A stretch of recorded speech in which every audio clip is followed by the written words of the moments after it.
Hello and welcome to episode 159 of the official EstablishTheRun.com podcast. My name is Adam Levitan.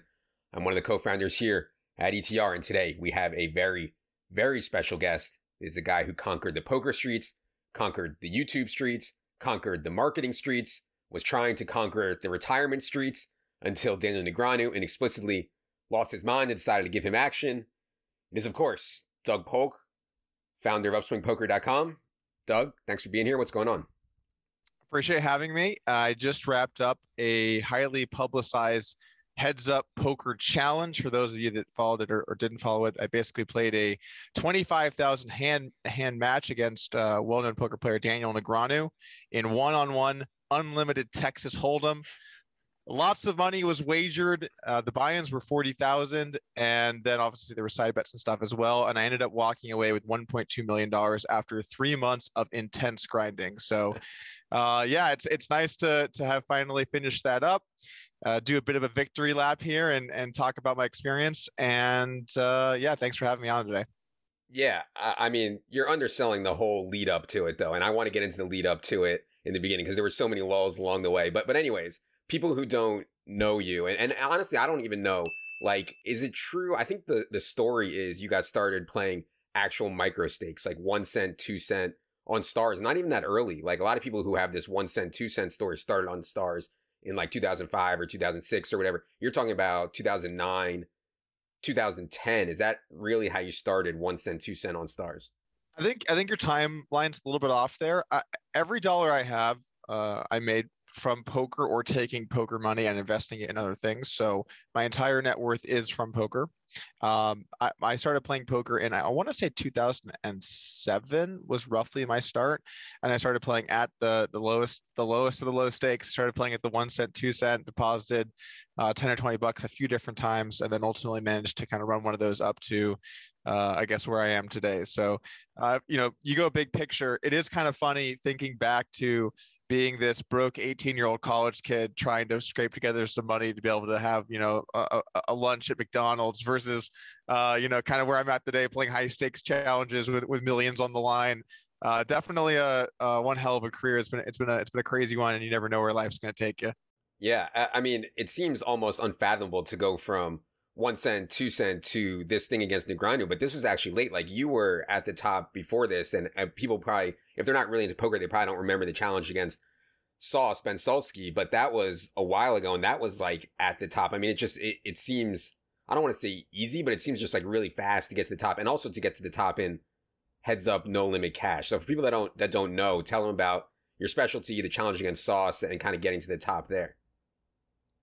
So my particular game that I really specialized in, obviously there's many different forms of poker, right? There's no limit hold'em, which is what you see on ESPN. It's, you get 2 cards, you can bet as much as you want. There are cash games, there are tournaments, there's pot limit Omaha. You might remember as a kid, if you ever heard what poker was, or you saw your dad playing with his buddies, it was probably 5-card draw. So there's lots of different forms of poker, that you can play or choose to play. No Limit Hold'em is by far the most popular one. It was popularized by ESPN, by some people in the main event, Johnny Chan, all the classic legends of the game. And my particular form of No Limit Hold'em was one-on-one cash games. So basically, you both buy in for real money. The blinds are real money, and every hand someone wins or loses, and that money is sent to one person's account. Basically, that's money now on the table, and the other guy has to reload some extra money to buy up to what the table minimum is. So, this is the absolute most fierce poker, just bar none. It doesn't get any more fierce than this, because every single time you lose, your opponent wins. Every time you win, he loses. This is one-on-one. This is, nothing's going to bail you out. You're not going to get to wait for hands. You're not going to get to, hide behind other people. You're not waiting for some idiot to sit down and dust off his money. This is one-on-one. There is nowhere to hide. Yeah. So it's not just that, it's one-on-one. It's also so high profile. Everyone's going to see every hand. Every hand's going to get analyzed to death. I think we probably averaged 15,000 concurrent viewers that watched this, maybe 10, 15,000, something in that vicinity for sure. Every day for months watched this. This was as there's just nowhere to hide. And I think that's really the most important part when you think about this form of poker. It is absolutely cutthroat. You have to be better than the other guy or you're going to lose. And so I think when you look at that form of poker, it's definitely not a form of poker that I think most poker players want to play. I think most players tend to prefer something a little more casual, but it is such a spectacle because it's, you know, all these factors. Someone's going to win, someone's going to lose. Every hand is going to be, you know, contested in some capacity. I think that it really does make for a good viewing experience. Yeah. Okay.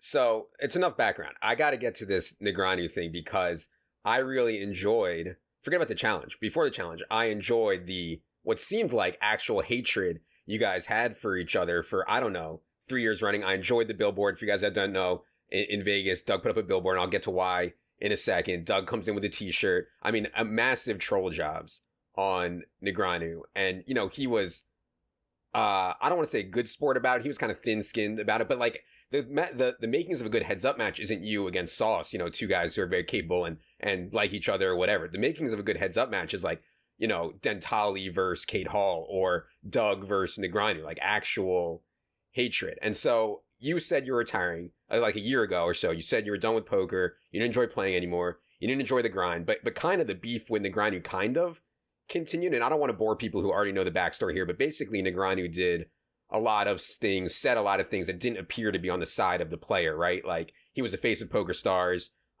They were under new ownership, kind of more corporate ownership. They had pretty clearly forgotten about, or didn't care about the serious poker player anymore. Like the guy's actually legit trying hard to win. It seemed like they didn't care anymore. And Negreanu was kind of the face of that. And Doug repeatedly called Negreanu out on it and called him out really aggressively. I mean, you have to admit, called him out really aggressively over the course of a few years. So, I mean, there was actual bad blood here before the challenge, right? Between you and Negreanu. For years, this dates back years and years where Negreanu and I were just always on opposite ends of it. You know, there's just so many different instances to count. I think the first one was, you know, as an online player, obviously I have a lot of respect for the online guys. And he said, oh, I could beat 20-50 with a couple weeks of study, which was just so insulting. It's no, you can't. Everyone will bet against this. And then he wasn't willing to go through with it. And then there was the More Rake is Better podcast where he's lying on his couch and basically talking about why it could be better for there to be more rake. And that's kind of what prompted the billboard. I think that was probably the peak moment of the entire thing. Of course, we played instant poker games together. I would have a shirt concealed and bust it out, and it would just say "More Rake is Better" on it and say next to Daniel Negreanu. I mean, you know, there was obviously some great trolling moments in there. And yeah, I called him out extremely aggressively because I really believed in my side of those issues.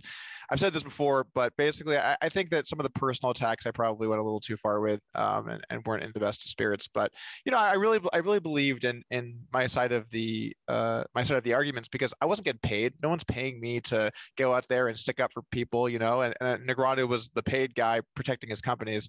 And I think it's important. It's important to have some voices in the community that are willing to kind of stand up against the status quo, the people being paid, the corporations, and if you think that, you know, they're screwing over the little guy, just to be able to say fuck you and get out there and say what needs to be said. Poker's kind of weird. There's not a lot of guys out there that really care that aren't sponsored. You know, very few. I can't think of a long list, right? Or at least people that haven't been sponsored most of their careers. So just getting to have that voice in the community, I think gave me a lot of credibility, and I definitely leveraged that to help build my audience and my YouTube channel and everything that I did. For sure. Yeah. Okay. So all this kind of bad blood culminates on Twitter, of course, because Twitter is the greatest place on earth. You guys know I love Twitter. And so Doug jokingly challenges Negreanu. I think jokingly, you can confirm, jokingly challenges Negreanu to a heads-up match. And to the surprise of everyone, especially me, I was like, you know, there's no way he's accepting. Negreanu, like, accepts. I want to start there. I have some theories on why Negreanu accepted and played this match, but I'm curious why you think that Negreanu accepted.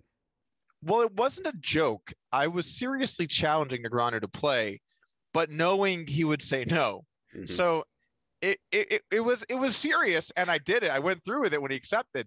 But it was not serious in the this is going to happen kind of way. It was serious on the we all know you're not going to do this kind of way. So it was really more of a marketing PR kind of move, knowing he would have to back down.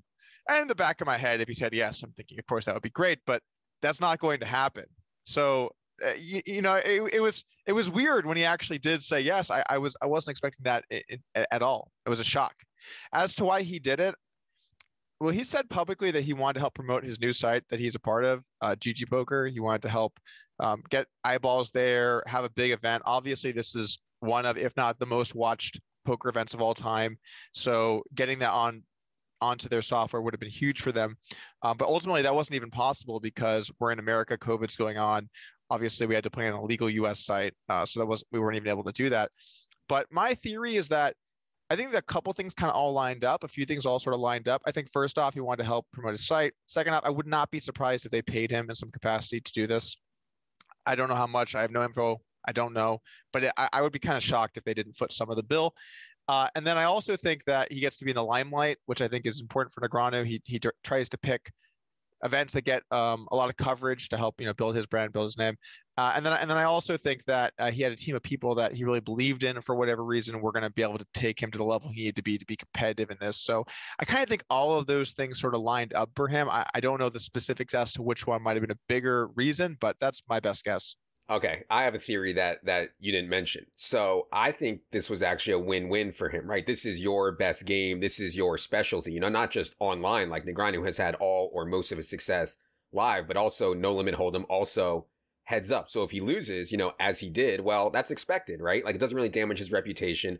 No big deal, really. He was never supposed to win. But if he somehow would have won, well, my God, I mean, not only does he look like a legend, but he gets to humiliate you, his arch rival to the absolute max. Like, you play in your game, in your arena, and if you would have lost this, it would have been like, my God, I humiliated you in the one spot where you were a massive favorite. So he really couldn't lose. Do you think that is a viable theory at all?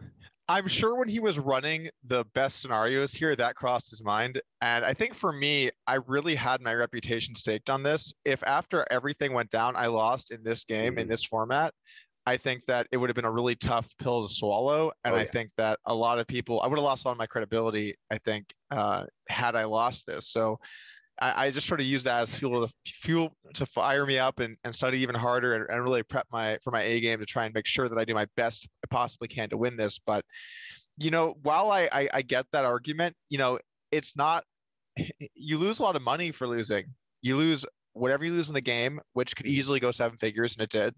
And then you're also going to lose side bets, and I think Negreanu bet at least a little bit on himself. I think someone offered him some really good odds on himself to incentivize him to work hard or whatever it was. So you lose money too. So it's not this isn't just some free thing where I'm just free rolling.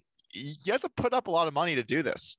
Sure, of course. I think the key for me though was when he said, I think you said actually, hey, we can add in a different game. We can add in some old school game like, I don't know, Stud 8 or Raz or some game that maybe he's better at. And he said, no, let's go play Doug's best game for 25,000 hands at nosebleed stakes. So that to me was the tip off where he was like, no, I want to play you in your best game. So I don't really have a downside. Sure. I'm not expected to win anyways. Sure. I think part of that though, just quickly to jump in on that, I think part of that was he probably had some information from some people that I was already good at a lot of those games. I've already learned a lot of them in the past, and I had actually played them at pretty high stakes. So it wasn't just a total free roll offer from me. I had some backing in those games, and he would have to spend time learning those as well. And maybe he felt that having that extra information he has to learn, maybe that hurts him more than it helps him. And I think that probably went into the equation. Yeah. I'm curious from your equation when you're thinking about this, like there's obviously monetary downside for you. And I know you had a lot of side bets on yourself, et cetera. But also you mentioned like the reputation, like losing to Negreanu, who you've called, a live fish or whatever, or, can't beat 2550 online, which by the way, I'm beating 2550 online is no joke. Anyways, it's not even that big of an insult to Negreanu. But anyways. It's not an insult at all. It's the best players in the world. Anyway. Right. Yeah. So, but I'm curious if you calculated all, hey, listen, this is really bad for Upswing if I lose. This is really bad for my reputation. This is really bad for everything if I lose. Did you think about that at all? Of course, you have to think about what happens to you when you lose. I don't think it could be bad for Upswing. Maybe my personal brand up takes a hit, but just the amount of eyeballs that this thing got, I don't know how many total, I don't know what total watch time was, total viewers. I'd be pretty surprised if there wasn't hundreds of thousands or millions of people that watched this. I'd be pretty surprised if the viewership, I'm sure that all of those numbers are just enormous. You think about how many sessions there were, what the average viewership was like. Kind of hard for it to be bad for business when you just have that many people watching something. I didn't think that was too likely. But I think it's more for my personal brand and my personal legitimacy within the game the game of poker would just take a massive hit. But I didn't think I was very likely to lose. I'm looking at this, I'm thinking, okay, I think I'm between 90 and 97% to win, depending on how good Negreanu is. How big of a risk am I really taking? And I didn't really feel that I was taking that large of a risk. When you're that big of a favorite, yeah, it sucks when you lose. Sometimes it happens, but it's just so unlikely that you have to look at the average result. And I think it was just too big of a win for me to pass up on that opportunity. Yeah, so it sounds to me like you thought that the minus 400 number on you, which I think most people who I know got action on you, got it around minus 400. It sounds like you thought that was too low. Yeah, I think so for sure. I mean, I bet a bunch at that line on the side as well. I think that if you look at what actually happened in the match, I ended up winning at around 9.4 big blinds per 100, which would have been roughly minus 600, right? If you just looked at just the results, that should have been 6-1. But there's some stuff there that I think isn't totally fair. That's EV results as well. It ended up being I won a higher clip, but I got lucky with some cards that came out, as my fans would know. We got very, very lucky this time around. But anyway, so I look at what happened, and there's something you have to factor in too, which I kind of had to play a little bit differently with my lead in some spots. I couldn't get to just play my full game in some situations. That actually would increase my chance to win, right? It's not just blanket. I won at 9.4. That means I'm 600. I was minus 600. I think I was probably much better than that. I'm sure Negreanu would tell you the opposite, though, right? And that's kind of the beauty of the game and the results that we had. So, yeah, I think I just don't think that the line took into account sort of how much Negreanu would have to learn and how hard that would be. I think by the end, Negreanu was much better than I would have anticipated him being able to get to. And I still think that he was, a moderate underdog at that point because the game is just so complicated. Yeah, I think 4-1 wasn't really super realistic. And I saw a lot of the people that were betting on Negreanu during that. And they're thinking, okay, well, if he's only losing at 2 big blinds or 3 big, it's like, dude, in Heads Up No Limit, people don't lose at 2 big blinds. That's basically 2 exactly even players. 2 big blinds is nothing. We're playing every single hand. You make one bad fold, that could be 2 big blinds. This is happening constantly. I played a lot of heads up in my career, and my average rate was 10, and I played pros almost only. Two would be I'm playing another world-class player. So I felt that the spread wasn't really indicative. I think it was just more a situation where people love getting late odds. Yeah. 4-1, sign me up. I think it was more of that going on than maybe people that really thought that 4-1 was the correct line. Yeah, for sure. When you prepare for a match like this, you've been outspoken about playing a GTO strategy and, making fun of people who rely on live tells or timing tells or anything like that. Do you prepare anything specific for Negreanu? Is there anything, or are you just preparing, hey, I'm going to play my best GTO strategy and it doesn't matter who's on the other side? For the lead up to the challenge, I just purely focused on theory. And then as we started to play, this is completely allowed. We decided we'd allow people to count out frequencies because either side could do it. He had people counting out what I was doing. I had people counting out what he was doing, and just to kind of see what he was up to. What I learned was that in most spots that he wasn't really playing that badly. So it wasn't a spot where there was a lot of good exploitative play that I could do to try and win money. And if you're not that familiar with exploitative play, basically you notice your opponent has a weakness, right? You're watching rounders and Teddy KGB busts open an Oreo. You get a tell on him. That kind of stuff. That actually does happen in poker. You can get tells. And there were a few situations where I did get some reads. But overall, Negreanu was pretty consistent with his timing, and his frequencies overall in most spots were pretty good. So ultimately, I really tried to stay with a very theory-based approach. I also kind of looked at it like this. I've always looked at it like this to some extent. I'm better than my opponent. I'm going to work harder than my opponent. So all I have to do with win is just not fuck this up. And when I start trying to debate if the Oreo meant it was a strong hand or not, all of a sudden I'm risking something that I don't have to risk. I can just win. Why not just win? And so that was my strategy in the challenge. Yeah. Okay. After the match, you win 1.2 million plus all the side bets, all the glory. In the post-match interview, you talked somewhat, or actually a decent amount, about your 3 teams of coaches, the team who runs the sims every night to construct new ranges for you, adjusting Negreanu's sizing, and basically just a lot of technical stuff that I would guess like 95 to 97% of poker players don't even know exists, right? Or if they do, they don't even know where to start or don't want to. Do you think people realizing that this is now poker at the highest level is bad for the game? And I'll just use myself as an example, right? Like I really do enjoy playing poker. I've had success at mid stakes, but it's kind of overwhelming and honestly like kind of demotivating for me to really finally like understand what it actually takes to win at the highest levels now. I don't know if you follow that, but like, I guess what I'm just trying to say is like a lot of people maybe like me just aren't up for it. And that's kind of discouraging, you know?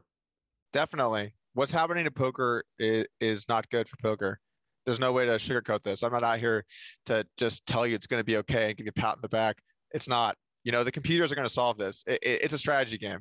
Strategy games get solved by computers. We've been doing this since the dawn of time. We've always tried to use computers to solve problems. This is just another version of that. It's just a really complicated problem, and we're not at the anywhere near the actual solutions to poker. So that's good, but we will continue to get closer and closer.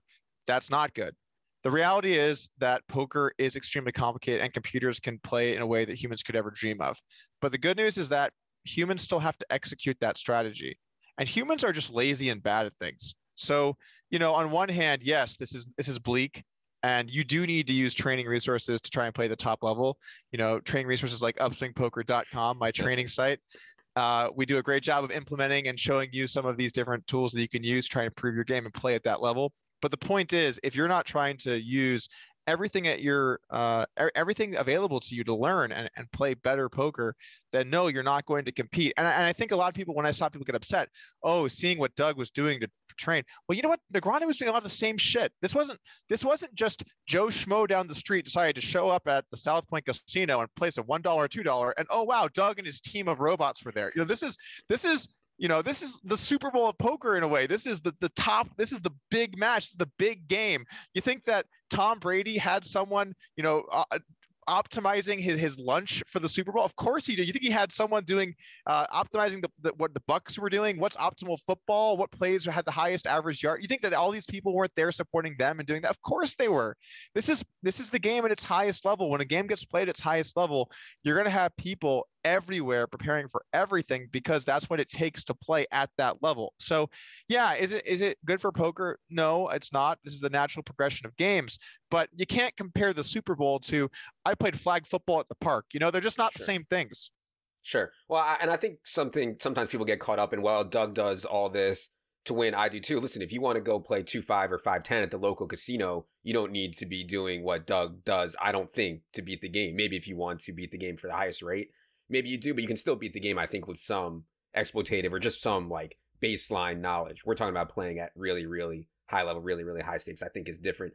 And by the way, you made the point about football. You're giving them way too much credit, man. There are still tons of NFL teams who don't know that it's suboptimal to run up the middle on 2nd and 10, who don't know how to use the last 2 minutes of a clock, who don't know how to go, when to go for on 4th down, like tons and tons. There's still a long way to go. And I think some of that is like real-time decisions. Poker is real-time decisions also. But I think, you know, there's a lot of decision-making in football that is really suboptimal too. And, you know, whatever. Definitely. You see it all the time in football. Oh, yeah. We saw some of the worst punts ever this playoffs. Yeah. So don't get me wrong. I'm not saying they're perfect. But the point that I'm just making is you're going to have a big team of guys doing stuff in anything with a lot of money on the line. You're going to have the people behind the scenes that make it happen and let the athlete, or in this case, the player, you know, play at their highest level. You're going to just kind of see that no matter what. And sports are interesting. I think we're seeing more and more of an influx of statistics into these different decisions, but you still see tons of stuff that is just silly. I think of basketball, you know, we still see teams that there's a second left and they have a spare timeout and they don't take it to drop a play and get a good shot. Instead, they just do the chuck it from half court. You know, obviously you're punting off some points there, some expected point value there. You see teams take players out because you don't want them to have foul problems late. You know, what are you doing with that? You see football punts that are outrageous. People still don't understand 4th and 1. You go from it wherever you are. It doesn't matter what side of the field you are. So of course, there's going to be lots of problems that you know haven't quite made it their way in. But overall, sports has started to see more and more of the statistics get in with some of these plays. You know, I see teams, they're down 14, they go for 2 after a touchdown. That wasn't really a thing at all 10, 15, 20 years ago. And we are starting to see some of the smarter teams use that data. And I think it's going to get more and more like that. One of the arguments that people use in sports, and they also use in poker against this kind of game theory strategy, is, well, listen, there's a big difference if you go for it on 4th and 1 with Patrick Mahomes, or if you go for it on 4th and 1 with Sam Darnold, or if you go for 2 with the best players versus the worst players, or in specific matchups. Well, you can't always do it here. the stats can't back all that up. And people say the same thing in poker. Well, I know that Daniel Negreanu is never bluffing here, never. So just because the solver says I have to call here 20% of the time, Daniel Negreanu is only bluffing here 1% of the time. So what do you say to the people who say, listen, I know, and things are different when we're actually in the moment? There is going to be this argument until the end of time. This is the classic argument. It's the numbers versus the feelings and the what I know and the momentum people. And the reality is any spot can be solved or at least quantified by data. And so when we look at a spot, yeah, we should factor in things like you have Sam Darnold. But frankly, if you have Sam Darnold, it probably doesn't matter what you do. But anyway, that's not the point I'm trying to make. The point I'm trying to make here is you do have to factor that in, right? So let's say that an average QB is supposed to go for on 4th and 2 at your own 40. I'm just making up the numbers. I'm not sure what they are. I have to check out the solutions. But basically, let's say you're supposed to go for 4th and 2 at your own 40, but you have Sam Darnold. Well, now you don't have an average quarterback. Maybe you're supposed to only go for it if it's 4th and a long 1, right? Maybe in that spot. Or maybe if you have Mahomes, then you're supposed to go for on 4th and 3. So of course, it's going to be a deviation from what the league average is, but it doesn't change what the average is, right? It just changes what your skill set of players has in relation to that average. And so that might be a smart way of doing it, right? Okay, so this is the average. I'm factoring my players, and then we move it down or up slightly. But what I see instead is, 4th and 1 at our opponent's 40. We're playing good defense. Let's punt. You're just donking it up. There's no reason to do that. And in poker, I see this conversation all the time. In fact, I did a challenge where I turned $100 into $10,000 playing the lowest of low stakes. And I got kind of scammed on this because I asked my fans, what do you guys want to see? And everyone voted, I want to see that. And then I started streaming it online and nobody wanted to see that. No one. All they were doing was, oh yeah, I want to watch Doug waste hundreds of hours just toiling away playing for pennies. That was really what they were just trying to fuck with me basically. And they ended up winning. But the point of that matter was, while I was playing, I got berated the whole time. Oh, you just made a call with a hand that should call. That no one bluffs here, right? And obviously, I got stacked. No one bluffs there, right? You're just losing money. And I just say every time, I'm gonna win. That's what these people don't understand. My entire career I've won. I'm gonna win this challenge. I'm gonna win whatever I'm gonna do. I'm just going to win. So you're over here complaining about the way that I played. You know better, and that's awesome, man. Congrats. But I'm going to win. I only don't win if I start trying to make reads and think about. I just want to win. So you can of course sometimes you go for it on 4th down, you brick it. Of course sometimes I call it low stakes and they're probably not bluffing. Whatever happens. But if I play my game and I play it the way that the math says to play, I will win long run. And that's why I've always won, is because that's the play that I choose to make. And I think that people get so caught up in their experiences, right? Because everyone's had a hand in poker where some guy goes all in. You think, man, I don't think this guy would ever bluff here, but I have a good hand. I'm supposed to call. What do I do? And they call and lose. And it ingrains in you this thought process of, my lesson here was to go with my gut instinct on what's happening. But that wasn't the lesson there. The lesson here is that guy's strategy is bad, right? That's his problem, not yours. If you made the right play and you went home and you calculated it ended up being the right play, you made the right play. Don't worry about what that guy's doing. You're going to win. That's kind of the way that I come at just win. Yeah. Easy game. Just win. Just win. Yeah. Yeah. Okay. I got to get to this nice guy Doug thing. So I said before that one of the reasons I was kind of enthralled by this match was because I thought you guys actually hated each other. I'm not afraid to admit that. I was actually disappointed that by the end, you guys were like buddies. And I get it. It's cool. He stepped up. He actually played, which deserves a lot of respect. But the whole idea of two people hating each other, heads up for rolls, max blood, max humiliation, max insulting YouTube videos. I don't know. I found that super entertaining. So why go Doug nice guy by the end of this match? It's tough when you're spending that many hours playing against somebody and you know that they're going through the other side of it as well. It's tough to really have that hatred and fire towards them, and I didn't hate the guy before anyway. I thought he was annoying. I didn't hate him though. You know what I'm saying? It's different. Yeah. I thought he said dumb shit. I didn't hate Negreanu. But it's hard when I've spent so many hours playing against this guy and I know I'm going to have to, we're hanging out 3 times a week. I know, it's tough to really keep up that fire. I think of it like a MMA fight where 2 fighters enter, right? And then they have the fight at the end. Usually the vast majority of the time, one fighter's not like, yeah, knocked you out, you piece of shit afterwards. It's just needless. The fight's over. You won, there's no need to do this. So I guess I found it hard to have that kind of attitude. And I found it especially hard to have the attitude for someone that was just such a huge underdog, you know? Someone said, okay, Doug, I'll play you in your best game and I'll play a bunch of hands at super high stakes and probably lose a lot of money to you.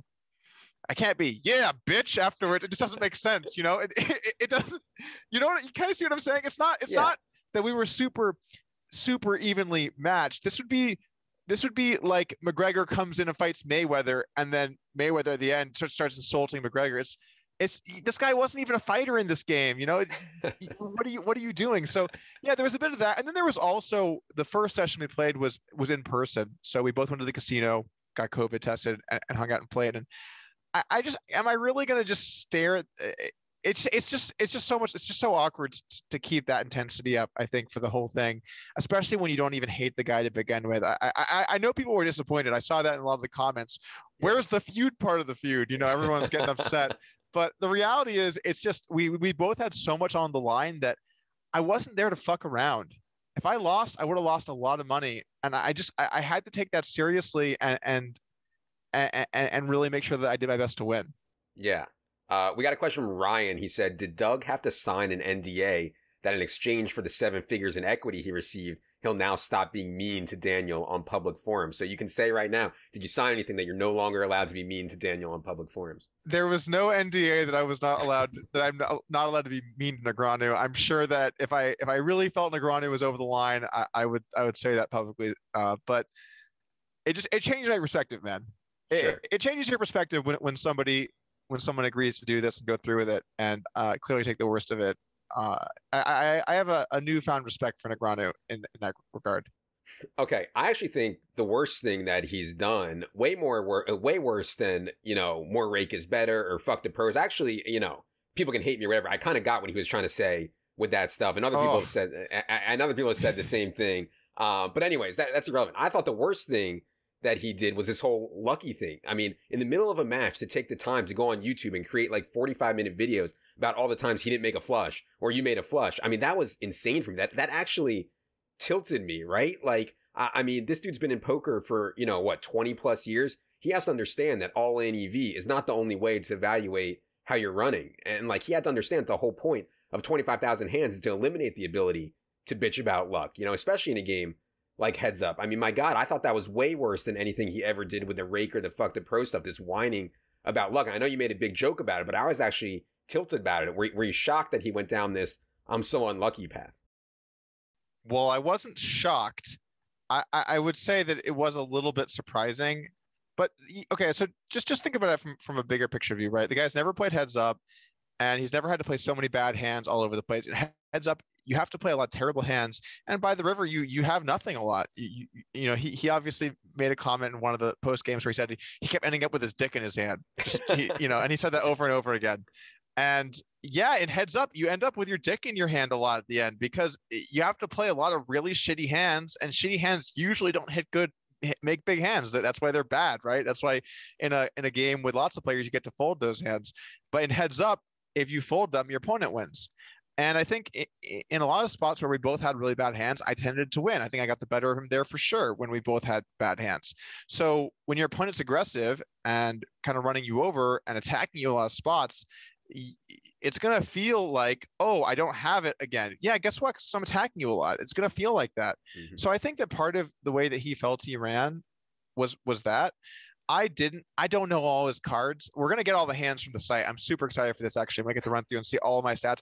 I'm so pumped just to see this because I don't think I ran hot. I can't say he didn't get unlucky because I don't know his cards in all these spots. My instincts are he probably was in the average realm of average of what he was supposed to get, but he's probably just not used to all that. And should he have done it? I think probably not. I wouldn't have gone that direction if I was losing. You know, early on in the match, I was losing, and I wasn't. Oh my God, I'm so unlucky, guys. I just think there was a 10 and another 10 came. You know, it just mainly just because I just feel it's just kind of pathetic to complain about that stuff. Obviously in poker, I mean, you've won millions and millions of dollars. Lord knows you've had many lucky runouts. Do we have to go with the, well, you had the kings and I had the aces in that hand, and you had the flush. Are we going to count them out? Okay, that one's for Doug. He had a flush. Okay, this one's for Daniel. He made 3 of a kind. You know, it's just a silly conversation Yeah. to kind of begin with. But I think it was this narrative which really sort of boiled down to this, which is Negreanu has a lot of fans that are watching him and they're seeing him lose, and so he has to say something to those people. He has to say something to all these people. Oh, Daniel's losing. I like Daniel. What's going on? And is he going to say, yeah, guys, turns out I'm actually worse than Doug? He can't really say that. So it has to be something, right? It has to be something. And he decided to go with luck. To my point from earlier, I think he can say, well, I played Doug in his best game in his arena. Of course, I was never favored to win. So to my fans, I'm still going to crush live, 10K tournaments or whatever. But to my fans, yeah, I'm not the best in the world at heads up, no limit online. I don't think that's a bad thing to say. I don't think so either, but I think it's a harder pill for the Negreanu fans to swallow, and it's a harder pill for Negreanu to swallow. It was also being masked too because he did run bad in the all-ins in this challenge. He ended up running about 6 binds under an EV, which is something, right? I mean, I would have won pretty handily even if he had not run that bad in those spots. I don't think that was some massive outlier. It was just something that happens in heads up. One guy runs hot. If he had run that hot, I still would have won 500K or in this challenge or something like that, 600K, whatever it would have been. So obviously it would have been more close if that had been the case. But I think that maybe clouded it. But part of the narrative that I saw through it was, what thing am I getting unlucky in today? And then we would talk about that. Oh, Doug, my aces didn't get any action today. Yeah. Welcome to poker. You know what I'm saying? Oh no, your aces didn't get action. Terrible. I mean, my kings got so much action this challenge. He had aces 3 times. You know what I'm saying? That's ridiculous. The chance of getting kings and aces 3 times in a challenge like this, I think it's 0.01%. It's something incredibly low. That's so unlikely to happen. In fact, the chances of one of that in this challenge is something like 0.3%. Or something. It's been a bit slow around the numbers, but basically the point is, lucky stuff happens, lucky stuff doesn't happen. And if you're just going to go by when I had 2 pair, he had a higher 2 pair way more.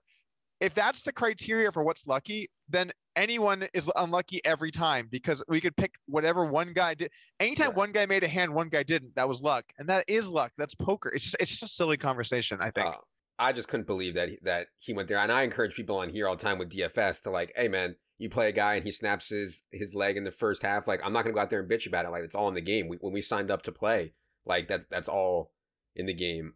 Speaking of DFS, now that you're done with poker again, maybe it's time for some high stakes DFS. Have you ever played DFS? Do you want to play? Have you dabbled at all? I know there's a ton of people in poker that have made the switch or at least dabbled. What do you think about DFS, and are you going to enter the streets?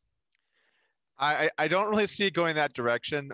One of the things that I learned from poker is if you're going to play a strategy gambling game, you kind of need to be good at it or you're going to lose. And I'm sure in DFS there are some soft spots, particularly the lower 6 binds, kind of like anything. I imagine that they're much easier, but the point remains, which is I have no idea how to play, and if I was going to play, I would take it serious. I would really try and learn, and that's not something that at this point I'm prepared to do.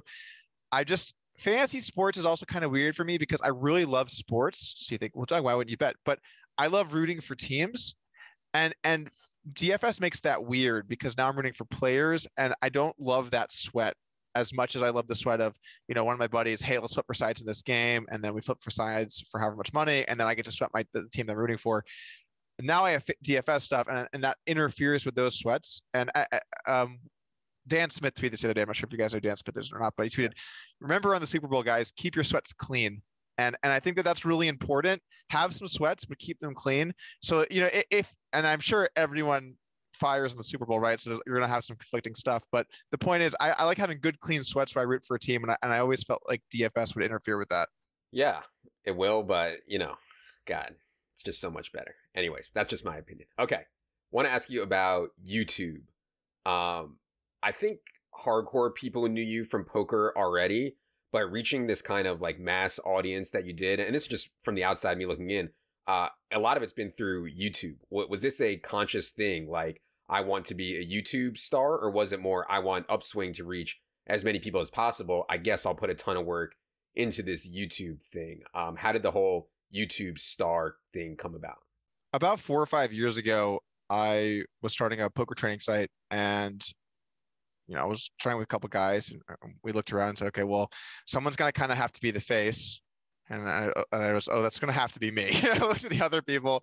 I mean, Ryan Fee is a great guy, but he's not going to be the face of this. And then the other guy was, of course, way more private. So I decided to be the face of the company. And so I started making some videos. And I'm not sure where I thought I was headed with it, but I just got out there and started swinging. So it was originally to promote my business. And then, some things started clicking, some videos started doing well. And before you knew it, I think I have the most viewed poker channel in poker, which I guess that makes sense because it's a poker channel. But anyway, long story short, we started doing some news videos, some hand reviews, some all kinds of different stuff, some troll videos. And yeah, ended up being really successful. I got to build a really great team of people around me that helped me make these videos. Seriously Serious is just the all-time GOAT video editor. He's just the fucking stone nuts. And then, of course, I also worked with a couple of people that helped write and come up with ideas and stuff, like Jamie Kerstetter, Mike Brady, just some of the other people that I've worked with along the way. But yeah, we had a lot of fun. We made some great stuff. I also did some stuff in crypto. I made some videos slamming some crypto scammers, which were fucking hilarious as well. I mean, YouTube was fun. And the thing about YouTube, it's kind of like a game in a way. It kind of reminded me of when I started playing poker, where I had a bankroll, I'm running it up. YouTube's kind of like that. You're running it up, you're getting more views, you're trying to build your audience. It's kind of like its own mini game, in a way, and you get to look at your analytics to kind of target things. For example, one thing that I learned when I was recording a video of a hand breaking down a hand, I realized that, I'd like to do a full screen intro to the video before it started. And I realized that people didn't like that. They'd see my fucking face and just get me out of here immediately. So what we started doing was show the table and put me in the corner, and then people were like, okay, I can do this. Just a little bit of Doug in the corner. That's the right amount of Doug, just over there. So we started doing that, and that, of course, increased our retention. YouTube shows your video to more people. That started to go well. So it's this game of trying to make sure your content is most optimally packaged within the algorithm, and look at your retention rates, what people like, don't like, and try and play that game to your best ability. And that was a lot of fun, and I think that's probably why that it went so well. Was me and my team were really passionate about it. We enjoyed it, and we wanted to grow. Yeah, I don't know. Like, it seems like it's late in the YouTube game, but then I think it's not, because I have a well, he's 5 now. He's almost 6. He is obsessed with YouTube. Doesn't watch TV. Like, I'm sure when you were growing up, when I was growing up, we watched cartoons. He only watches YouTube, and I don't even know like really how to describe what he watches. He watches like these like 20-something-year-old dudes doing like pranks and challenges like around their house. Like, my kid's hero is this dude Steven Scherer, and this dude has like, I don't know, millions and millions of subscribers on YouTube. Well, what do you think the future of YouTube is? Is it more production quality? Is it more of these like prank type shows? Can people go full time in YouTube? Like, are we really still in the early stages of YouTube? I'd say we are still in the early stages. I think that maybe the mid stages, I guess, depends on how you want to look at it.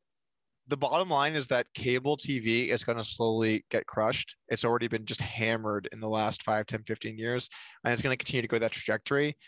The problem with cable TV is that it's just not as useful of a system as something like YouTube, where you can search for exact content that you're looking for, and you're sort of forced into these programming, grids that suits picked out on what will be best for you or what you might want to watch. And then, of course, you have the commercial aspect, which is unbearable. 2-3 minute commercial breaks are unbearable. In fact, my favorite sports to watch by far, not even fucking close, is Red Zone. I don't even think that it's even close what's second. I mean, I think that Red Zone realistically as a product is better than the Super Bowl in terms of just the overall quality of what you get to watch. Oh yeah. And then I look at just a primetime football game. It is tough, man, to just grind through all this. Usually I'll record the first quarter or two, and then by the end I'm live, so I don't have to watch any other commercial bullshit in the middle there. But you look at YouTube, okay, yeah, you might have to watch an ad, but you could also get an ad blocker. You don't even have to watch that, or the ads are quite short, or you can skip them, or whatever it is.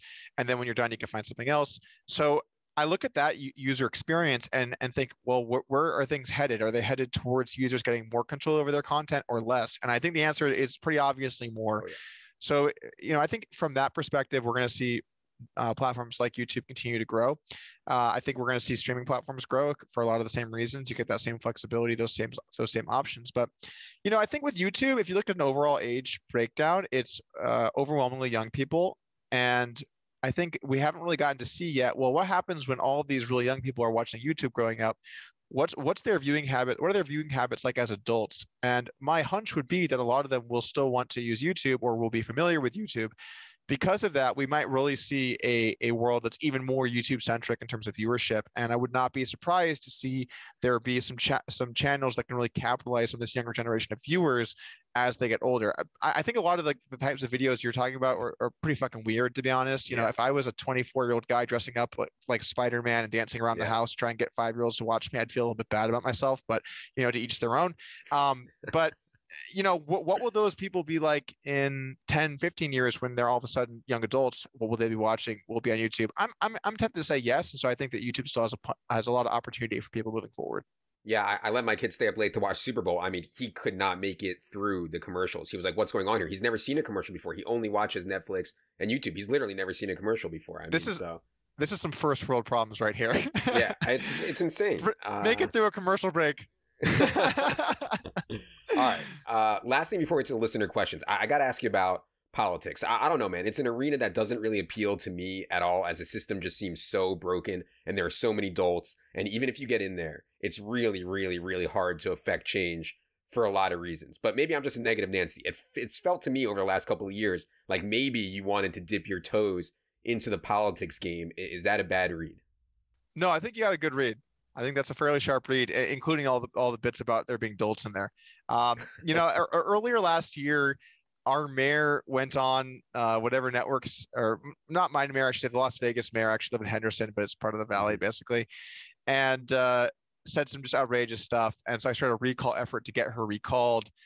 We got a lot of support. I made some good connections, and you know, ultimately, it became pretty clear that we weren't going to be able to do it just because the reality of the way that the law works in Nevada, we would have to physically get the votes, and our average voter age was, I want to say the average voter was in their 80s in average. Okay. Average. So something like 81, 82 in that range, maybe even older. Am I really going to go to people in their 80s houses during COVID and risk them getting COVID to sign this petition? No, I'm not going to do that. So it wasn't really feasible, but we had a lot of support. It was pretty baffling. I got to talk to some very important people very quickly. We had people that really wanted to donate, and we were in the process of setting it up. If we ended up going through it, I think we would have had a lot of donations. We had funding, we had backing, we had people that reached out. I mean, the wheels were turning, and there was some legitimate opportunity there to actually make it happen if the Nevada legislation just wasn't so set in stone. That was to recall her and not install you, though, right? It was just to recall her, period. Not to install me. But I'm saying as dipping my toes in the political arena.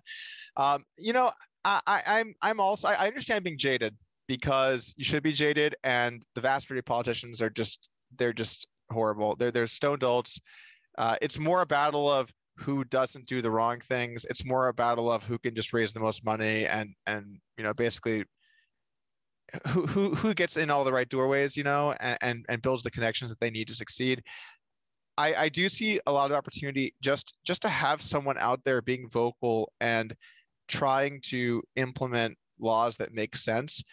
You know, my personal political beliefs, I've talked about several things online. I try not to get too in the nitty gritty on those types of things, but you know, I do think that we've kind of lost along the way, that we're putting just the government to everything. We don't need the government to regulate every single thing under the sun. And I'm a strong believer that people should get to decide what they want to do with their own money. I think it's ridiculous that there are these investor requirements. Oh, you don't have enough money for my taste, so you can't invest in these things. Ridiculous. Yeah. You can't. Basically telling people what they can't do with their own body, their own money, I just don't think that the government has any right to say and do those things. So, yeah, I mean, obviously as an online poker player, right, I think back to when Black Friday happened, and just overnight, boom, government, your job's illegal. Okay, leave. By the way, when you go to Canada and make money, yeah, you still owe us, so just ship that shit back. I think, wow, that happened in my lifetime. My job became illegal, and then I had to move, but then send my money back in taxes. How ridiculous is that? You know? I even have to pay them the money that was illegal to make back to them. It's ridiculous. That's a scam. I've ever seen one. So obviously there's some problems with, I think, a lot of our laws, and I would like to see more sensible people kind of get into the arena and run. But it's also tough because you have to play the game. If you're going to do that, you're going to have to shake the right hands. You're going to have to find people that want to back you. And then, you know, yeah, there's a whole new slew of problems. So I think down the road, I don't think it's something I'd want to really get involved in until I'm ready to not come back into other areas. I think especially the way that our two-party system works, you have to pick a party, right? You're gonna have to pick one, and then a lot of people are gonna hate you no matter which one you pick. Oh yeah. So you're gonna have to deal with all of that, and I don't think that's a transition I want to make until I'm finished with potential heads-up challenges that could be occurring. You never know when they might break out. Yeah, well, listen, you're a better man than me. I would not be up for the hate and the dealing and the dick sucking or whatever goes on in politics. It's just it's just not for me. But I hear you. I hope you do it. That would be super. Oh yeah, the dick sucking is totally for me. Yeah, no, I gotcha. Okay. Oh, one more thing before we get to listener questions. So I'm not even sure you're aware, but the DFS community has been absolutely swept up by Top Shots. Like, people aren't even playing DFS anymore. They're just grinding Top Shots all day. I know you're in the crypto space plenty. Do you know what Top Shots is? Do you have any thoughts on it? And actually, I'm just interested in your take on NFTs, non-fungible tokens, in general, if you have one. Yeah, let me actually just kind of take it from the top here on just art in general, right? And I think about art, and I think about these digitalized art, and I think about just the idea of someone buying a moment that a basketball player had online, and people talk about how dumb that is. And my response is it really? Because when you buy a painting, right? Let's talk about the really high-end art. You might buy a painting for $50 million or $10 million or whatever it is, these rich people that are buying paintings. How much is that physical actual painting worth, not in terms of what it represents, but in terms of that actual painting? You could print an identical copy and put it up in your house right now. It would cost you basically nothing, right? Mm-hmm. So people say, oh, well, you get the physical thing. You get the actual object. Yeah, sure, but that's not worth anything. Nobody fucking cares. What you're really buying is authenticity. You're buying that this is really, you're buying what it is and what it represents. You're not buying the physical good when it comes to artwork, which is really sort of what this is. Is it so different if it's digitalized? Is that so different? In fact, it solves some core problems such as authenticity and verifying that this is the legitimate item, right?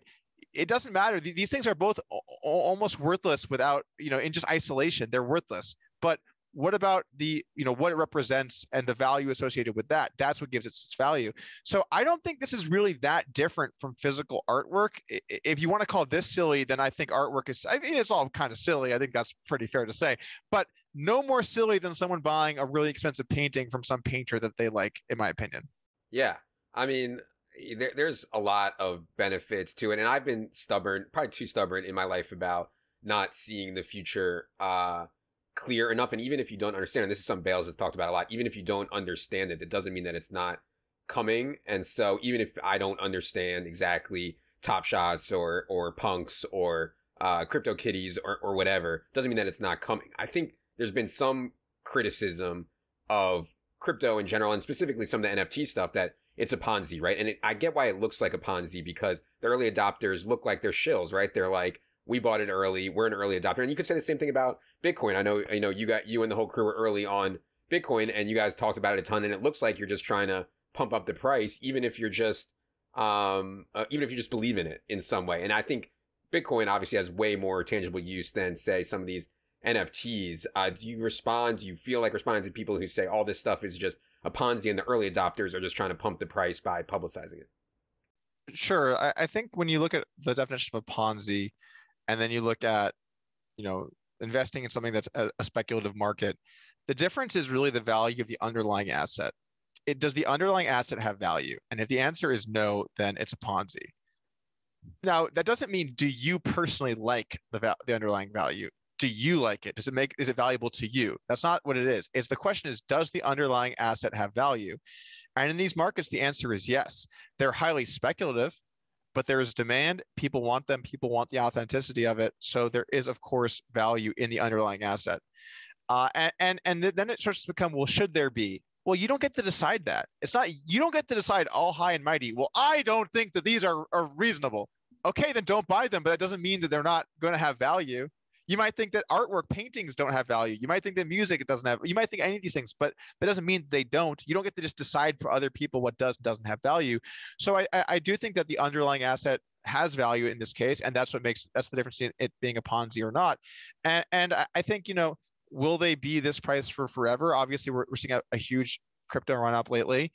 the answer is hard to say. Some things come, some things go. And of course, if people decide that they don't like the underlying asset anymore, they're not interested in buying it, then maybe these values will drop. Obviously, when we saw the bear market a few years back where everything got crushed, in the back of your mind, you're thinking, okay, that is possible. We've seen this before. That is always possible that we see a retraction in that capacity. And when that happens, usually the most speculative things, and I think a Steph Curry 3-point moment is probably up there in terms of speculation where we're at right now. Of course, those things are going to get hit especially hard, but I don't think that means that they don't have value. I will say this: you got to be careful.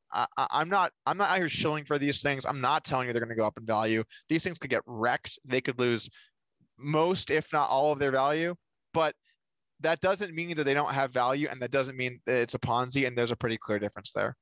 Yeah, forget about Steph Curry. We're rooting for like Ja Morant dunks to go up. Steph Curry is even too good. We got a question from Mebane. He said, for Doug, what spaces are you interested in entering, if any, and why is it esports? He was trolling there a little bit. But hey, how do you decide what spaces to enter, what to do with your time, what to do with your money? How do you decide what spaces to enter?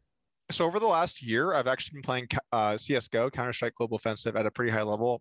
I've been playing in the advanced tier ESEA, which is, I think, so there's the pro scene, and then there's the league right below that, which is Premier, and then there's level that I'm at. So I'm not, maybe I was on the 100th best team in the US or something. I'm not in anything notable really, but at a high level, I played some competitive games. And one thing that's cool about Counter-Strike is it's a 5-on-5 tactical strategy game. So I really enjoyed that because there is no solver. With poker, all these computer programs kind of ruined the game a bit for me, but that doesn't exist here. It's just, you can pull up a game and you can look and see where everyone positioned, and then figure out counter strategies and new things, and kind of come up with and use your creativity. And that aspect of the game reminds me of some of the things that really got me involved in poker to begin with, that room for strategic creativity that's within the game. And I really do love that. So I've been playing on that team for a year or so, and I put it really on hold for practice and stuff during the challenge, but I might get back into that a little more heavily now that that's over. As for investing in the space, I considered maybe getting into esports because I do love a lot of esports games. I've always been a huge fan of StarCraft. When I was growing up, this is actually how I found poker. I played Warcraft 3 at a very competitive national level. I was probably one of the top few players in the US. And I remember going to New York, all expenses paid for a trip, which, by the way, when you're 15 and you're going to flown to New York for a video game tournament, and we're not talking about nowadays, we're talking about 17 years ago. Yeah. This was the most amazing thing I thought I would ever do in my life, right? I'm getting paid basically to go play video games in New York. This is fucking amazing. I get off the plane, look around, I think I'm in New York, man. And then some guy says, "Yo, Kay, you want some crack?" I'm like, "Yep, we're in New York, guys." Anyway, so I go to this thing. There's the gamer lounge, Red Bulls everywhere, and I remember people were getting their money that they got paid to their stipend, and then people were talking about playing a poker game. And I thought, wow, I was sick to my stomach. Why would people waste their hard-earned video game money on gambling?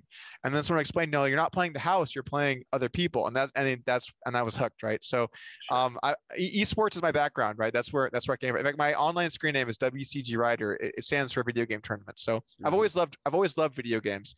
I don't really see a good opportunity from an investment standpoint right now because so much money is getting pumped in basically on the idea that this industry will grow and it will be big one day. And there's just not the output in revenues that really match it. And I think it all boils down to one simple problem, which is when I think of professional sports, right, you might have the National Football League, but nobody owns the game football. There's no football guy that has to get a check every time you do something, right? But in any esports game there is. If you play Counter-Strike Global Offensive and you want to make a league, okay, well, the Counter-Strike Global Offensive guys are going to get a cut. So you have this problem, which is you have this new entity that doesn't exist in these traditional game types that has to get paid for this to make sense. And now you have all of these sort of conflicting parties that want different things, that get value out of different things. And then, of course, you have the fact that in traditional sports, there's not that many sports. I mean, obviously there's hundreds of sports, but the big sports, we know what they're going to be. It's going to be soccer. It's going to be football. It's going to be basketball. It's a not long list, right? But video games, you don't know what's going to be hot next year versus today. Maybe it could be a totally different game than it looks like right now. That happens all the time. There's lots of turnover. So you make a big capital investment into one game, you really don't know where you're at in the next year or two. all of these things, I think, make it very difficult as a space to invest in. So I'm not against esports plays, but I've really not yet seen one that I like. Another example of a play that is kind of merging these things, when crypto was booming last time around, I got pitched by everyone and their fucking nephew, their poker site that's up and coming. We're using blockchain. Okay, Right. cool. What problems are you actually solving, right? And then no one could ever really answer me that. Okay, it's fair. Yeah, but these gaming companies have licenses. They're fair too. Oh, we're going to get paid. Okay, well, other than Ultimate Bet, who didn't get paid from these sites? You know, the vast majority of big sites you get paid on. What do you actually solve? How are you going to overcome the price of using the blockchain for this? So I think sometimes just because you like things, you want to invest in them, but you got to take a bird's eye view. Is this actually a good investment to make when you're looking at where you're going to fire your money? Sure. Okay. Let's get to the listener questions here. I know we've gone a little bit long. We'll get through some of these listener questions here, as many as we can. Question 1 from J-Rube. He says, what is Doug's view on peer-to-peer competitions and the effect they have on mental state, knowing your prize is someone else's money? I think people struggle with this in DFS. I think people struggle with this in poker. Hey, when I win, somebody else is out there having a hard time. They're losing. How do you rectify that? How do you think about that from a mental state? Well, I think I've never really struggled with this aspect of it, and maybe that, you know, I'm too cutthroat. I don't know, but my personal take on this is just, when two people sign up for a game, they know the rules, they know the risks, they know what they're undertaking. No one's getting bamboozled here, right? If I agree to play a match for someone and they lose or I lose, we both knew that risk when we took it, and that's the way that the game functions. So I would never expect my opponent to feel bad for me that I lost, right? Why would I? This is going to happen some of the time. So as long as both people consent and, you know, it's a fair game, I think that it's fine. Now, sometimes maybe you take advantage of someone being really drunk or something. I think that there can be spots where you go over the line.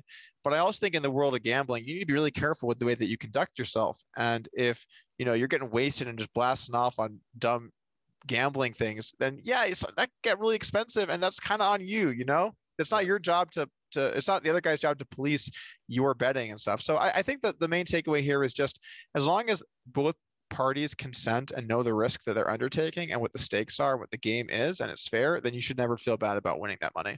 Yeah, I know it gets into, I know I'm total savage. I don't care at all either. But I think some people are like, oh, you know, this guy, he can't feed his kids. He's here blasting off at, you know, 10-20 no limit, and he can't feed his kids. You know what?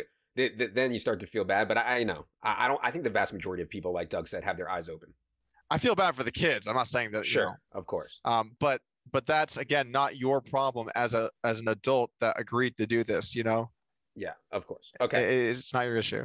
From 22 Jason, he says, can Doug tell us about the night in Pittsburgh with Overzet? By the way, I'm not sure if I know you know Peter Overzet, aka the Mans from Poker Night in America. I don't think you realize dude's big time in DFS in DFS comedy / playing now. But anyways, can Doug tell us about the night in Pittsburgh with Overzet and Phil Hellmuth when Phil hit the 3-point shot for 10K? Yeah, you traveled with Poker Night in America for a while. I got to interact with Mans, of course, and Hellmuth and all these guys. Hellmuth, I couldn't believe he made it on the shot. But yeah, how was that? And what was it like losing 10K to Hellmuth on a 3-point shot? It was honestly just fucking amazing. And I know I lost 10K, but just the whole thing, I forgot exactly how it came up. We were at dinner, we were talking about all the match and everything, and all the poker. And then the idea of Hellmuth taking a 3-point shot comes up. And so we just start scouring around for you know, a basket. I tweet, hey, we need someone to give us a ride. Someone just shows up. They're driving us around. This is just random people. We're squad deep. We got 10 guys. We're trying to find a basketball hoop. We end up finding this hoop. The hoop is not totally level. It's raining. It's just a busto-ass basketball hoop. He's not allowed to dribble and warm up. He just has to come in stone cold in the rain in this busto-ass basketball court and just hit a 3-0. And then just lines it up, nothing but net. We live streamed the whole thing. Unbelievable. Yeah. Unbelievable. I mean, I know that he might be better than 10% to hit that. I'm giving up a little EV on it, but just for the story, man. The story of getting that moment, it was just completely worth the whole thing. And the Mans is fucking hilarious. That guy is he's just so fun. I did a bunch of commentary with him. So funny. Yeah, so funny. I don't think you got it in bad. I would have said way less than 10%, but I you know, it turns out he actually had a reasonable jump shot. Like I thought he'd come out there with like, you know, you saw the stream? Yeah. You know, yeah. He's also older too. He's not super young. I mean, what was he? Late 50s at the time, I would assume. Early 50s. I don't know exactly how old Phil Hellmuth is, but 50s, I would assume. So it's not some young buck athletic kid who's clearly grinding out. It's an older guy in the rain with a shitty ball and an uneven hoop. This was a tough shot to hit. For sure. Okay, next question from Jesse Martin from Poker. Jesse Martin, I'm not sure if you know him or not, but he said, I bet on Doug because I was sure his team was going to be way sharper than Daniel's team. Does Doug agree that was one of his biggest edges in the match? That's a safe bet, but you also have to think of it like this. My game would have less far to go to get to near optimal level than Daniel's, so he doesn't need as sharp of a team to get to a point to be competitive, and that's, I guess, an important point to think about, right? Let's say that this level is perfect play. Okay, all humans are under it, obviously. If I'm here and Daniel is here, well, it's a lot harder for me to go from here to here than it is for Daniel to go from here to make a bigger stride towards that line. So I think that, when I look at the teams, my team was definitely sharper. I don't think there's any doubt about that. I wouldn't have made some of the choices he did with his team. I think maybe the biggest mistake that he made, he didn't get an actual heads up no limit pro. I just think from an outside, again, bird's eye view, you're going to undertake a big challenge. Why not get someone that's proven to be really good at that, right? Why not get one of the top guys, or maybe even a top 10, top 20 guy? There was some deal out there to make where you could have had that in your corner. And I think that, picking your team is a big part of this challenge, or a big part of any competition. And yeah, I wasn't super intimidated by the people that he ended up choosing. From Vince, he says, I'm not a hater whatsoever, but I just wondered this the whole time. If the challenge was hypothetically all played live, i.e. in a casino, how does Doug figure he would have fared? 200, he says you lost 200K and 200 hands or whatever early on. Just curious how much he sees online as an edge. How do you think it would have played out if this entire challenge, which, by the way, the reason it can't be played live, forget about COVID and everything, 25,000 hands live, Doug would be like 70 years old by the time it was over. But anyways, how do you think it would have gone down hypothetically if it was all live? I don't think it's realistic for you to play that many hands live. And we played 200 hands live and he won 116 or something. It's like, right. Such a small piece of it. I think overall it would have been slightly worse for me. He's more comfortable playing live. He spent more of his career playing live than I have, by a large margin.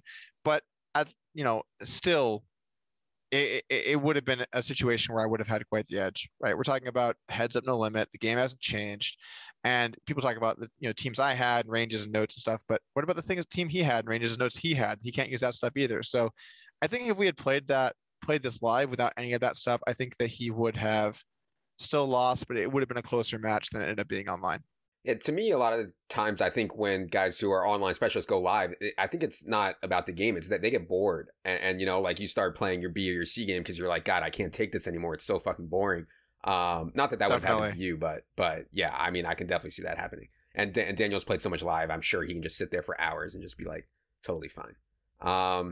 Yeah, I think also important to note here, even though he has a lot more live experience than I do, I'm not some live novice. I've won over 10 million in tournament, or over 9.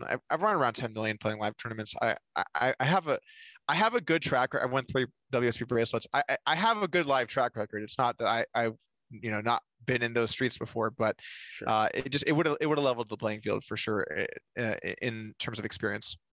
From Chaffex, he says, how does Doug's old man white sock fashion choice factor into the PSM? That's by the way, PSM is a penis size model, proprietary here, that we use to evaluate players. But anyways, how does it factor into his chances to get on the team? And he attached a picture of you. It looked like on like a private jet or something, but you have these like white socks that are like halfway up. And there's a DFS guy named The Siege who has a similar picture with these white socks that people make fun of a lot. How can you explain these half white socks on a private jet? For starters, I can assure you I was not on a private jet because I've never flown on a private jet my entire life. So I know that wasn't correct. It was on a public jet. Did you see the picture? You saw the picture. I don't know about you, but I only fly public. Doesn't JMO have like some company like I only fly private or something like that? I only fly first class, but yeah, it's So, and second off, I'm wearing a pair of these bad boys right now. Is this fashionable? No, I've always enjoyed these socks. I don't give a fuck what people think care. I don't care if people think my footwear game isn't up to par. If you want the latest fashions on footwear, don't come talk to me. I'm not your guy. There are other people out there for that. I don't get what the big. This is what I don't understand. How is this such a big deal? How do people care about socks this much? That's what I want to know, because personally, I've never given two shits about socks, but apparently this is a big deal. Yeah. Hey, man. Optics are everything in life, you got to think about it all the time. From Mark, how many condoms was Doug wearing when he started limping the button? So this was a thing, towards the end of the challenge, for people that weren't following, Doug was winning and started limping the button. I assume to reduce variance and not give up that much EV. I don't know for sure. But anyways, like in the poker world, like limping the button in heads up is not something that's very standard, and it's looked upon as weak. So anyways, Mark wants to know how many condoms you're wearing when you started limping the button. Well, I'll have you know, Mark, limping the button is actually statistically better than only raising. So my strategy actually improved that day. Thank you. But the answer was, of course, one condom, two is not effective. It actually, there's some counter effectiveness there. Yeah, I mean, look, I was up $1 million. I lost 400,000 in one session. And I'm looking at, we have 5-6K hands left. I don't want to lose. I have side bets. I have money on this. People complain, oh, wow, well, if I was playing for millions of dollars, I would have done it differently. Okay, then go do your own fucking challenge. You're going to complain about how it's like he wants to win. Yes, I'm here to win. I'm not here to just give money up to not look like a bitch, or I don't know. What are you trying to have me? So yeah. No, I did what I had to do. Are you saying that it would have been optimal for you to limp more throughout the challenge? I mean, right from the jump? Very slightly. If you look at the value of playing raise only button versus limp and raise wins at a very small clip higher, but they're quite similar. The problem with it is it's very complicated because it changes both ranges. Your raised range is different and your limps. So it takes a lot of preparation and it's very hard to do. And so I looked at it and thought, okay, well, the very mild amount of EV I'm giving up to do this, I don't think is worth the complexity. But then you start to look at, we're getting down the stretch and I have a good sized lead. Do I want to reduce the chance of him winning? Yes. So that became an important factor for the challenge as well. All right, last question we're going to do before we let Doug get out of here from Jake. He says, Doug has talked about moving from Nevada after the challenge. Has he decided where he is moving to and what his next endeavor may be? And yeah, I wanted to ask you about this too, because I know you were talking about moving, which cool. I was surprised that you included no or low state tax in your list of requirements. And the reason I was surprised at that is because, listen, man, like for my primary, I just want to live in the best place possible. Like, I understand that money is part of it. Money's part of every calculation. But like, this is my life. Like, because I get charged. I'm living in Pennsylvania right now. I'm moving to Colorado. Colorado has like 3%, or I don't even know, something like that. I'm like, I want to live in Colorado. I'm not going to let 3% sway me. So anyways, he wants to know, have you decided where you're moving? What your reasoning is? And I added on the part about state tax, because that was a question I had. I'm in the process of selling my home and moving somewhere else.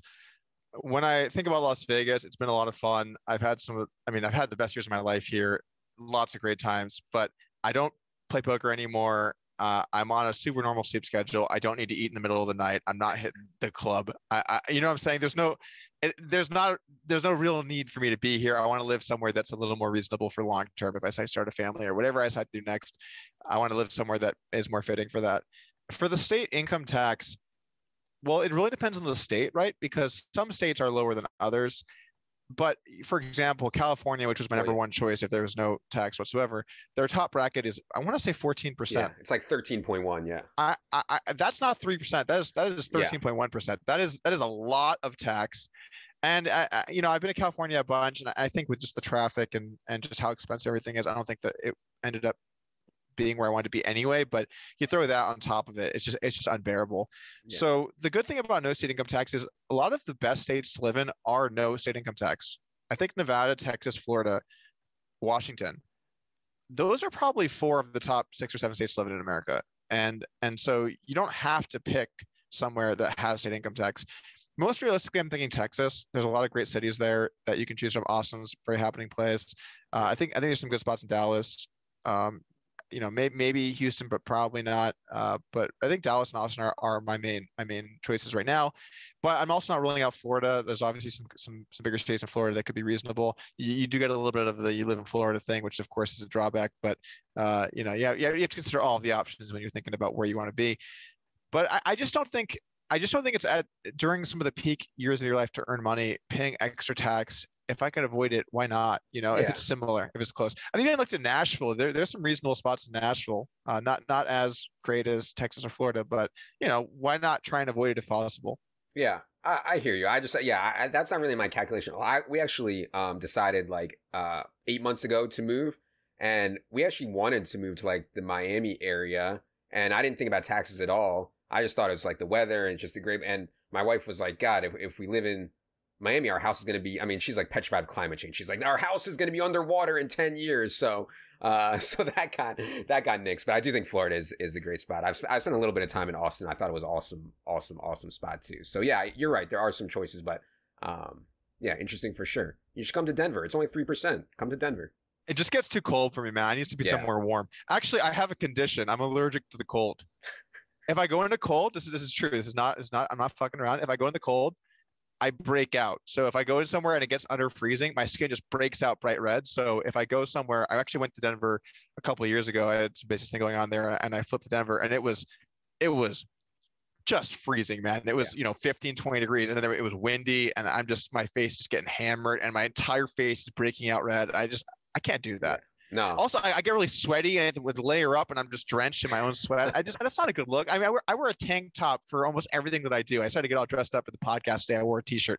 I can't live somewhere where I'm just drenched in my own sweat underneath 4 layers of clothing. I'm not willing to do that. Not a sacrifice I'm willing to make. I hear you, man. I was actually just talking to my wife about it last night. We were looking at the weather in Denver. I was like, my God, we could have chose anywhere in the world, and it's literally 12 degrees there this week. But I still think it's one of the best places, but we'll find out.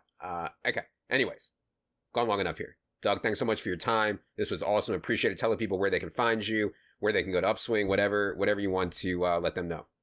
Yeah, if you want to follow what I'm up to, you can head over to Twitter at Doug Polk Vids. You can see what I'm up to. I usually tweet everything, so that's fine in terms of following me. And then if you want to take your poker game to the next level, I'd recommend checking out my poker training site, upswingpoker.com. We've actually got some Negreanu match-specific stuff coming up. I'm going to walk you through some of the sessions that I played. We actually have a free one up, so if you want to just have a free poker lesson, you can head on over there and see the first session we played online. I walked you through some of the big spots as well as my thinking through them. So, if you want a free lesson, you can go for that. If not, you can just follow me over on Twitter, and that's it. All right, cool. That is going to do it. We will be back later in the week to talk with Justin Herzig, who's working with us now. Justin Herzig won the Underdog inaugural best ball tournament for $200K last year. We'll be talking about best ball and get to know Justin a little bit later this week, so stay tuned for that. For producer Luke, for Doug, I am Adam. Good luck, everybody.